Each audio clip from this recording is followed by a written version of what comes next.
Parmi les sorties à venir, on compte plus d'une dizaine de films, dont Mountains and Rivers Witness, 731, The Shadow's Edge, Angel in White, Gift from a Cloud et Against All Odds, couvrant des genres tels que les documentaires, les animations et les drames afin de répondre aux préférences diverses du public.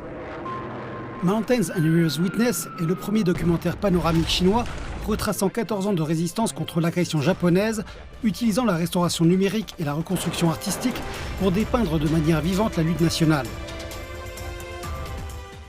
731 détaille les expériences japonaises de guerre bactériologique à Harbin, impliquant le massacre de civils et des tests sur des êtres humains à l'approche de la défaite du Japon. The Shadow's Edge met en scène des confrontations entre la police et des criminels, intégrant des manières de traçage traditionnelles et technologiques. Parmi les films déjà sortis, Dead to Rights a rapporté plus de 1,5 milliard de yuans depuis le 25 juillet, se classant désormais 4e au box-office de 2025. Il met l'accent sur les choix moraux et la résistance des individus ordinaires en situation de conflit. Quand je passe de l'histoire à l'écran à la réalité, en voyant la belle ville de Nanjing aujourd'hui et son développement, je trouve que nous avons de la chance. C'est ce qui m'a le plus touché vers la fin du film. En tant que natif de Nanjing, il est extrêmement important pour moi de me souvenir de l'histoire.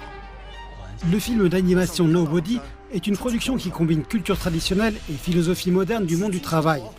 Créé par le Shanghai Animation Film Studio, il insuffle des éléments contemporains à l'animation classique. Un cinéma basé à Shanghai organise également un événement spécial intégrant le décor du cinéma au contenu du film.